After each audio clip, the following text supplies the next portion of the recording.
Hello, welcome to Jason the Old Millennial. My name is Jason. I'm speaking to you here in my basement in the great state of Kansas, and it is the Christmas season. Just not too long, just next week will be Christmas, I believe. As you can tell, I'm very prepared for Christmas. But it's always a good time. I enjoy watching, like I said, the last couple videos. Enjoy watching Christmas movies, listening to Christmas music. I put a playlist together on Spotify that I listen to constantly of my favorite Christmas songs. And so I've been listening to a lot of that. Enjoy any, Christmas TV special that comes out. Enjoy watching those. And there are also, of course, so many classics you have to watch every Christmas. Anyways, for this video, I'm going to do a top 10 favorite Christmas albums. This first video, I'm just going to do 10 through 6, and then another one, 5 through 1. And Christmas, like I said, I love Christmas music. I never really thought about actually listening to a Christmas album until about a year ago. And then I thought I should actually listen to these Christmas albums, and just kind of get a sense of what the best ones are. So I looked up, lists of like what are the best Christmas albums, and I listened to tons of Christmas albums last year, and kind of wrote down some of my favorites, and so I made a list of my top 10. Obviously, there's some classic ones I don't have on here. I don't really have the really old ones on here, though I do enjoy some of that too, like Bing Crosby, Nat King Cole, Andy Williams, Perry Como, Frank Sinatra. They definitely have some classic Christmas albums, and when you listen to radio, you always hear one of their songs on there. So, but as a total, I wasn't as crazy about their albums enough to put on here. I love a Christmas album that has of course, a lot of these Christmas songs are the same Christmas songs you hear over and over again. So how do you make an album and make it kind of fresh, yet have the same material is the hard part. I do enjoy a Christmas album that has some original Christmas music that they write just for the album. That makes it a little, unique and fresh, and because only they have those songs.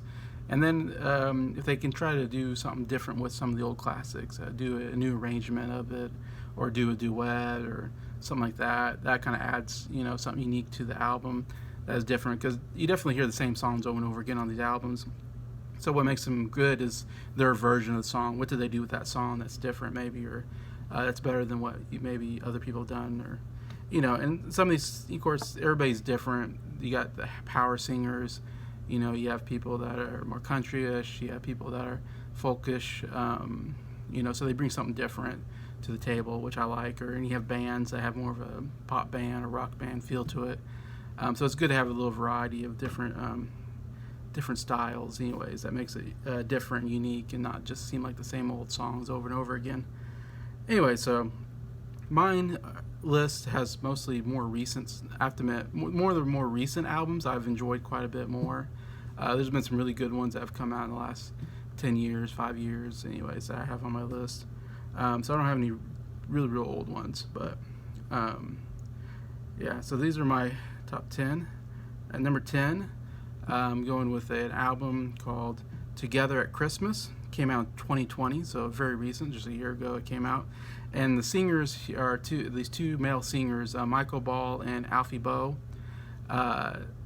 Both are from England, and they're both like they do musical theater in London.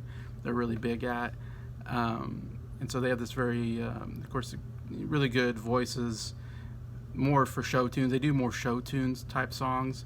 Mostly, I love Alfie Boe, especially. I love his voice. He has one of the greatest voices. And I listen to several of his albums are really good. He just sings cover songs of a lot of times of Broadway musicals and stuff, which I enjoy a good musical. So I enjoy his interpretation. His best is his Les Miserables work is just magnificent. It's the best I think I've heard.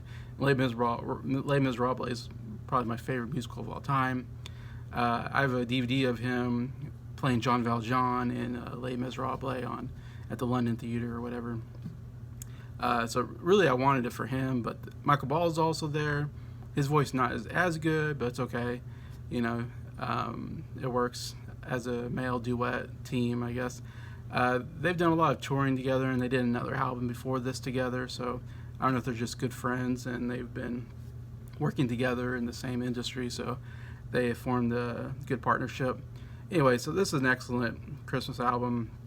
two good male singers, and it has combination a lot of old classics in there, like the Christmas song White Christmas or Oh Holy Night. It has a lot of those that you hear. It has one song I never heard before. I don't know if anybody where the original. I didn't look up the origins of it, but it's called Mistletoe and Wine. And it's a it's my favorite song on the album. Very catchy, and incredible vocals on it. I also like a song called My Christmas Will Be Better Than Yours, which I actually looked up and found out that it was written by Michael Ball as a duet with Alfie. And it's kind of more of a fun song, as you can tell by the title, where they just kind of go back and forth about their Christmas being better and trying to up each other's Christmas. Anyway, it's a really fun song. I really love on the album. So yeah, definitely a very excellent album. Very good vocals on it. Probably not one you've ever heard of, but I totally recommend. At number 9, I have James Taylor at Christmas. It came out in 2006. James Taylor, of course, wonderful folk singer.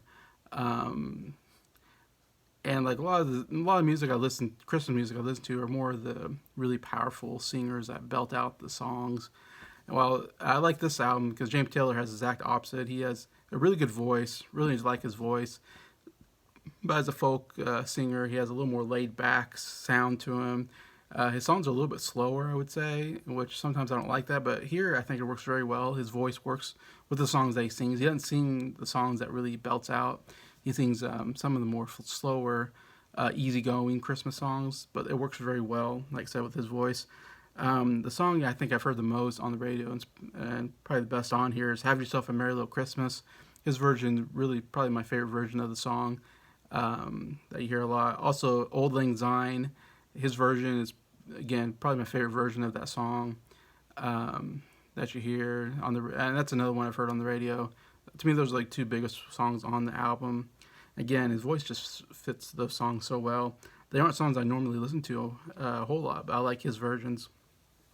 He also has a song I've never heard before. I don't know if it's original or where it came from. It's called Some Children See Him.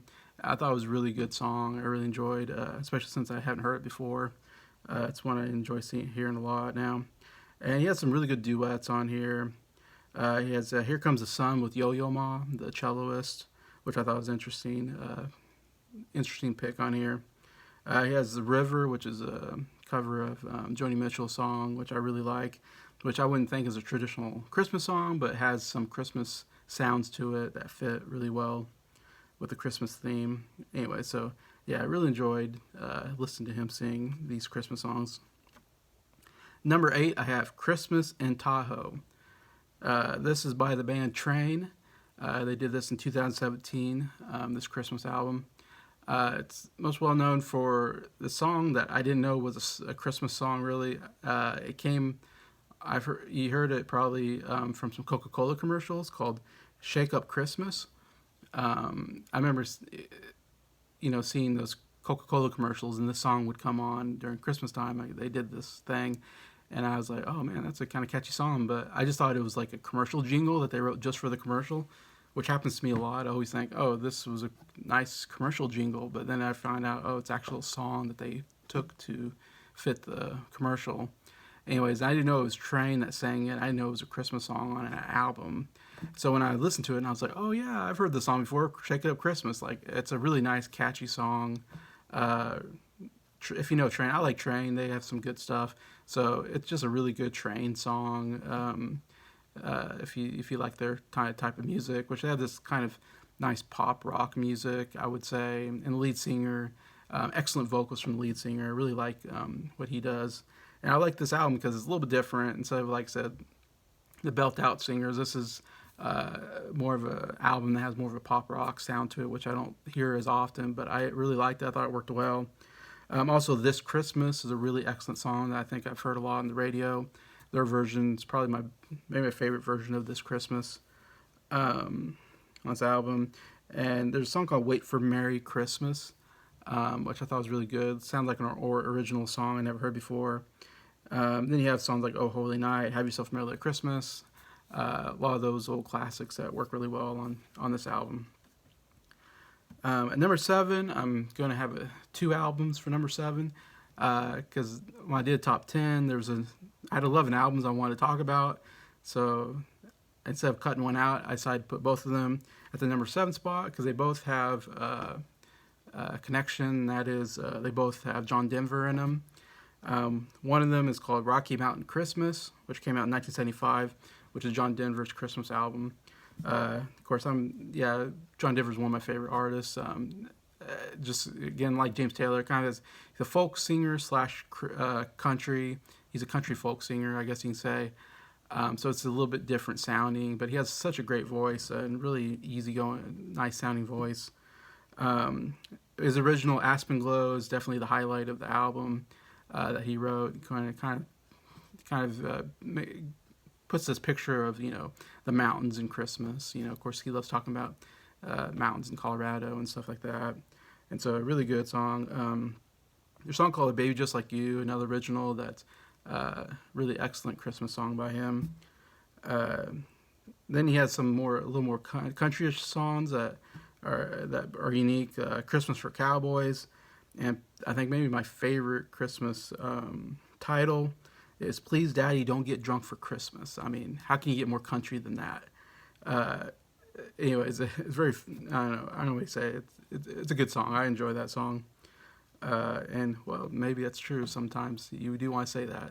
Not in my case, but you might want to say, "Dad, don't get drunk." And it probably does happen.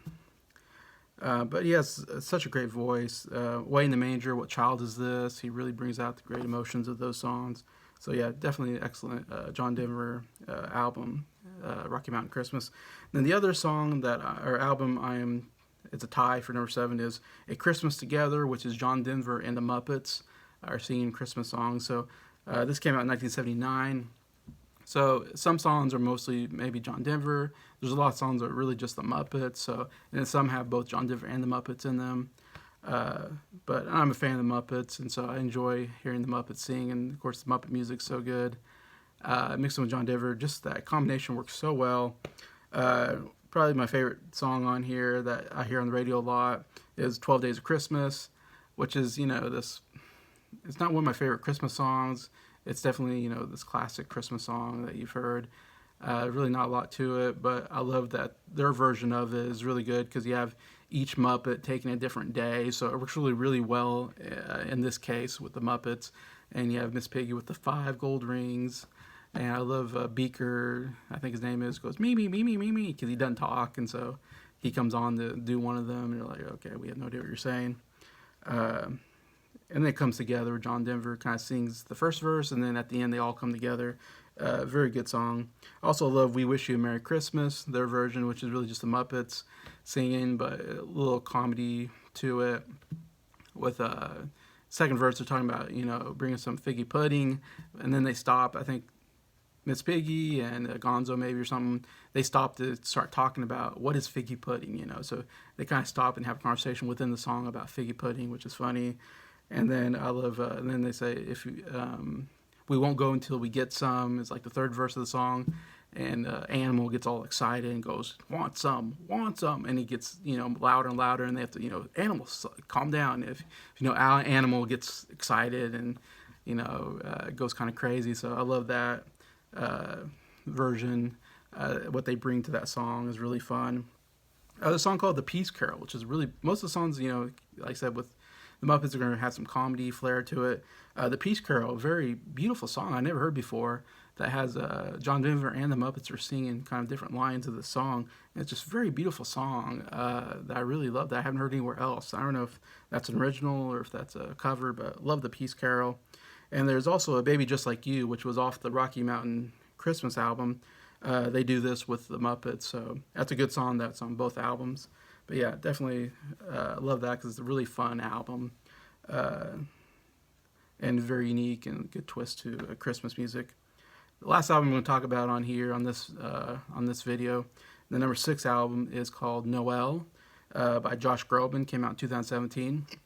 Josh Groban is probably my favorite male vocalist of all time. Amazing voice. He has so much power. It's just a great tone. He can sing baritone, but then he can hit high notes that are just incredible. Just incredible voice, and just he's perfect for Christmas music. And I remember when this came out, it was pretty big. It seemed like it sold a lot of records, and it was on TV a lot and on the radio a lot. Definitely, his voice is really made for those big vocal Christmas songs, I think. So it was very excellent. "O Holy Night," I mean, I love "O Holy Night." His version's probably my favorites. Between him and Celine Dion have the two best made versions of "O Holy Night," because that's a song that at the very end you can just belt out that last note, and so that's a good song for somebody who can really sing. I mean, because if you get a really good singer that can just belt out that last note, and it crescendos so well, the music, and it's just a beautiful song. And of course, I won't get, I guess I'll get in that song on another video, but yeah, his version's so good. It's such a great sound to him. And I have to say, on these albums, I usually listen to on Spotify. You have like the original album, then you have the deluxe edition, which adds more songs, I guess, to the original. So I'm listening to the deluxe edition on a lot of these, so that sometimes they'll add more songs to it that I enjoy. So I don't know if that's cheating, but I'm concluding the deluxe versions on my list. And this one has also "Believe" on it, which is another great Christmas song from the movie Polar Express. Oscar-nominated song. Another just excellent vocals by Groban, and catchy song. I really love that song. Also, "First Noel," great. He does a duet with Faith Hill on that one. Sounds very good. Of course, "Silent Night," such a beautiful song that he does great. "Little Drummer Boy" and "What Child Is This?" And I can go on and on. All these great, Christmas classics that you can really use his voice. Sounds so good. Anyway, so that's number 6. Anyway, so I'll end this video, and then the next video I'll do 5 through 1. So thank you for watching the video and for liking it, and tell me what your favorite Christmas albums are, or what you think about these ones, if you've heard these ones specifically. And just thank you to all my subscribers for supporting the channel, and I really appreciate you. And have a Merry Christmas, and God bless.